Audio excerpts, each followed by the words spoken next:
The contribution of rural farmers into the food value chain can be overstated, but they need support. And what kind of support are we talking about here? You better find out. Good evening and welcome to the program. Farming is an age-long culture in Nigeria with high preponderance of smallholder farmers, particularly in the northern part of the country. Millions of farmers in this category live in poverty and unable to meet their basic needs, hence the necessity to enhance their productivity and income levels through provision of multifaceted assistance. This is where the Northeast Commodity Association (NECAS) comes in. It is an association created to support smallholder farmers in the Northeast by providing them with quality farm inputs, training and other related services. It also engages the services of agri-extension agents to provide farmers with best agronomic practices. On mechanized farming, we have been informed that NECAS has procured 600 tractors to support smallholder farmers improve their farming practice, reduce or possibly eliminate direct energy dissipated in the old farming method. In tonight's program, we will learn more about activities of the Northeast Commodity Association (NECAS) towards empowering farmers to improve their incomes and sustain a decent standard of living. And our guest tonight is Sadiq Dare, National Chairman, Northeast Commodity Association (NECAS). My name is Kirian Umayo, and this is Weekend 5, the right place for news, views, and analysis. The news part comes first.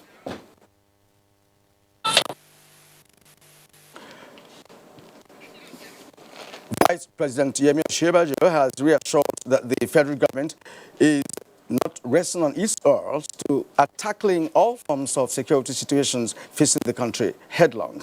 The Vice President stated this during his visit to the palace of the Awojale and the paramount ruler of Ijebuland, Oba Sikiru Adetano, and the Karibo of Remoland, Oba Babatunde Adewale Ajayi in Shagamu, Ogun State. Correspondent Lukman Defso reports.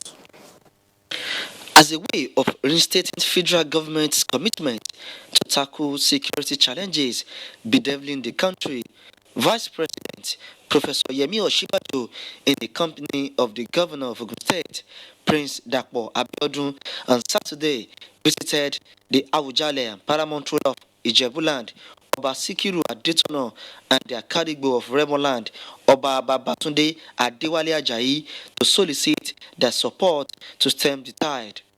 The Vice President, Professor Yemi Osinbajo, explained that the traditional institution is one of the key stakeholders that the federal government is collaborating with to restore peace and uphold the unity of the country. Of course, consultations continue. We intend to continue the discussions, but very importantly is his commitment to ensuring that there is peace and security, and that everybody who lives in all of our neighborhoods and localities and communities live in peace with each other. That security is kept, and that we maintain the highest levels of security. Vice President Yemi Osinbajo stressed the need for all Nigerians to continue to live in peace and harmony and work together as an entity so as to overcome every challenge and set the country on the path of peace and prosperity. Meanwhile, the Vice President and the Governor of Ogun State attended the installation service of Chief Emmanuel Adebanjo Shibono at Baba Ajov of Our Saviour's Anglican Church, Ikenne in Ogun State. The Nigerian Army is further strengthened with the injection of additional 259 officers who completed the direct short service course 24-2019. Defense correspondent Ismail Musa has that report. This long-awaited event marks the end of the 6 months intensive military training and drills for Course 24-2019 at the Nigerian Army School of Infantry, Jaji, Kaduna. And I'll do all in my best to contribute positively to the Nigerian Army. These 259 cadets, specialists in different fields, belonging to different corps, are now lieutenants in the Nigerian Army. The Chief of Defense Staff, who is the reviewing officer for the exercise, urged the cadets to be proactive and innovative in addressing emerging threats across the country. Each and every one of you have various roles to play based on your expertise and previous experiences in containing our security challenges. After the parade, it is time for the unveiling of the newly commissioned officers' rank and administration of oath. The all-armed drilling wing complex and other projects were inaugurated at the event. From Jaji Cantonment in Kaduna, Ismail Musa, NT News. The 16th ordinary session of the Committee of Intelligence and Security Services has ended with a call to further enhance mutual confidence among members and to exchange intelligence to serve their common objectives. The conference examined various means by which CISA member services could support national, regional and continental efforts to combat illicit financial outflows lodged outside the continent.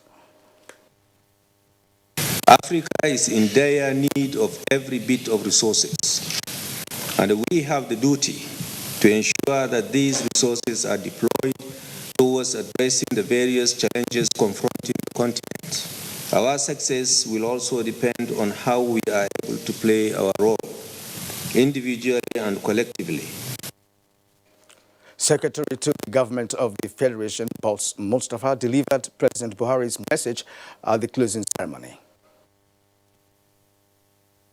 I would like to use this opportunity to reaffirm the determination of government to support the vigorous fight against illicit financial outflows and corruption in terms of policies and appropriate legislations.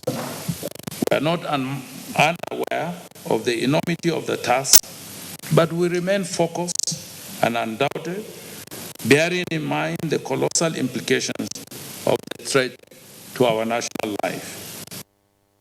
Francis Form reports that the conference reaffirmed its acceptance of the offers by Egypt and Botswana to host the 17th and 18th CISA conference in 2020 and 2021, respectively.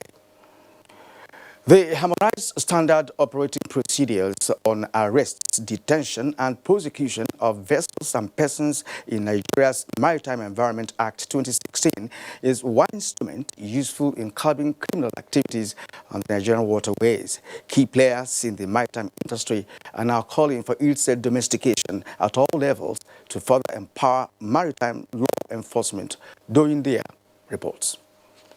The attendance of Nigeria at the International Tribunal on a case of arrest of a Swiss vessel by the Nigerian Navy and the recent attack on MV Paxori 1 vessel along the Nigerian waterway were two critical issues which set the tune for this gathering of key players in the maritime sector. This with a view to evaluate the operational effects of the harmonized standard operation procedures on the arrest, detention and prosecution of vessels and persons. The judgment that was given in favor of Nigeria is a plus. It now indicates that no vessel shall come into waters, either easy or territorial waters. Most pirates attack or hijack in Nigerian waters don't get to us when it's happening. They rather contact IFB and escalate it before it gets back to us. Other countries, most times when it happens, they relate with the agencies, MPA, or the great agencies like NASA, and they inform those who take actions immediately. With huge resources being lost daily to illegal activities of clandestines on the Nigerian maritime environment, effective utilization of the instrument, the belief will help the country sanction such economic saboteurs. In Abuja, doing Dia NT News. Federal Airport Authority of Nigeria, FAN, has restated commitment to enhance security for the protection of life and property of passengers within the Nigerian airports. Managing Director of FAN, Captain Hamisu Rabiu Yadudu, disclosed this while briefing newsmen on the incident at Murtala Mohammed International Airport last Friday morning. Lawal Salau Noah has more on this. There was pandemonium at the Murtala Muhammad International Airport, Lagos, when an unidentified man carrying a bag reportedly ran towards an aircraft which was about to take off. The incident generated reactions from all over the country, raising concern over security apparatus in the Nigerian airports. The managing director of Federal Airport Authority, Captain Surabi Yadudu, at a press briefing, expressed concern over the security breach despite measures put in place to secure the airport. And our procedures were correct up to that time. Now, because of this, we have to adapt and upgrade our procedures, and that is reactive. But unfortunately, it has to be that way. He, however, assured stakeholders and Nigerians the commitment of the authority towards ensuring safety in all the Nigerian airports. From Kano, Lawal Sallo Inwa, NTA News. Now, the report just reaching us now says that the President, Muhammadu Buhari, has strongly condemned the killing of 37 people in Goroyo local government area of Sokoto State by bandits. A statement signed by the Senior Special Assistant to the President on Media and Publicity, Garba Shehu, the President commiserates with the victims, government and people of Sokoto State with a promise to respond fiercely against the brutal and remorseless enemies of humanity. The statement further says that troops have been deployed to the affected areas and aerial security measures put in place. It says the Buhari administration will continue to encourage dialogue and disarmament in all areas affected by banditry. Chairman of the Diaspora Commission, Abia State, says Nigeria will continue to pursue friendly relations with other countries while ensuring the rights of its citizens are not trampled upon. Abia State was speaking when she met with Augustine Wabara, a Nigerian professor whose sabbatical was terminated in Ghana for allegedly criticizing the unfair treatment of Nigerians in that country. Coach Samuel Macham brings us an update. Augustine Wagbara, a professor of English at the University of Lagos, was on sabbatical at the University of Winneba in Ghana. However, his trouble started when he was alleged to have criticized Ghanaian authorities over their manhandling of Nigerians at a meeting of Nigerian community, leading to his hurried dismissal without due process. If you look at the video, you see that he looked at I alone was talking, except at the incident where he had hands clapped, or one or two shadows by the side. That was clinically editing, really. It was tracked, and the first person that put it online is a Ghanaian journalist, and he works with Joy FM. And if you notice, he's been very consistent in promoting xenophobia against Nigerians. Abike Dabiri says Nigeria has always cherished its relations with countries like Ghana, but will not allow its citizens to be unduly targeted. At this point in time, we need to work as Africans to promote unity in the continent. From official information available, between January and now, about 509 Nigerians have been deported from Ghana. Just take them, carry them to Seme border, and dump them there. If Nigeria decided to do the same thing to Ghanaians here, it's not going to augur well for the continent. Meanwhile, the chairman of the Nigerians in Diaspora Commission at a town hall meeting with Nigerians in the United Kingdom asked them to take advantage of the newly established commission for better engagement with relevant government agencies for national development. Invest in ourselves, and I believe that with the Diaspora Commission, we're in for better times ahead for the diaspora and for Nigeria. Every complaint you put on paper before us today, we shall process them. The diasporans expressed hope that the new commission will create more avenues for dialogue. In Abuja, Simon Macham, NTA News. In other news now, the federal government is to train about 18,000 Nigerians in different educational skills within the period of 3 to 6 months this year as part of the strategies to reduce unemployment. Director General Industrial Training Fund, Mr. Joseph Ari, announced this at the unveiling of 2019 skills intervention programs in Abuja. Joy Uzo reports. The National Bureau of Statistics NBS report for the last quarter of 2018 indicates that the number of Nigerians without jobs increased from 17.6 million in the fourth quarter of 2017 20.9 million in the third quarter of 2018. This is despite the fact that the number of people in employment increased from 68.4 million in the third quarter of 2015 to 69.53 million in the same quarter of 2018.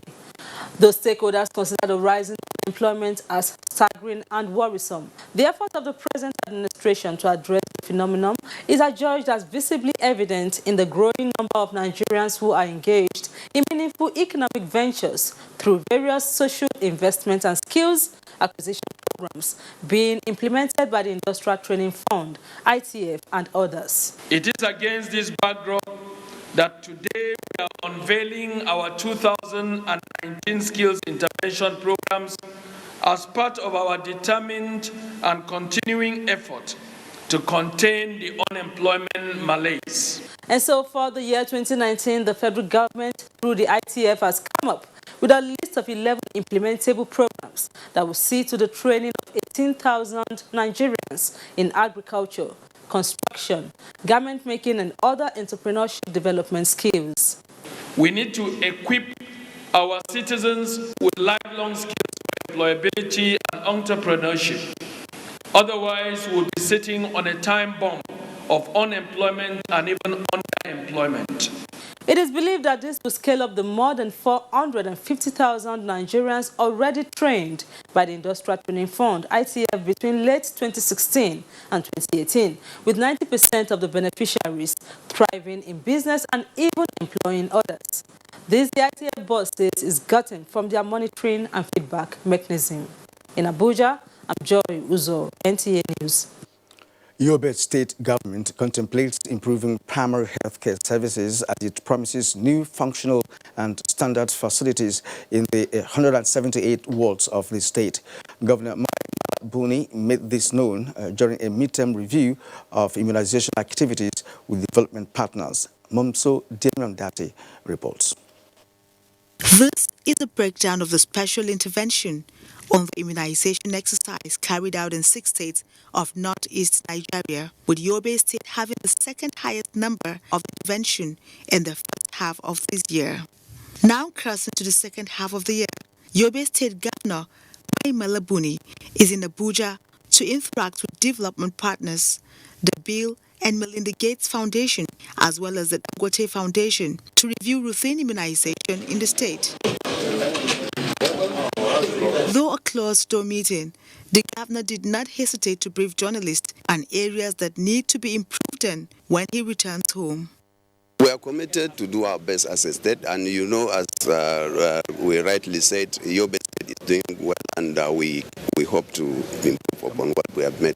We pledge to have at least one functional primary health center in each of the 178 wards. So what we expect is to see more improvement in the area of immunization, antenatal care, skilled birth attendance, ITN coverage, and of course contraceptive prevalence rate. So I think the involvement of the traditional institution has helped a lot in getting where we are now.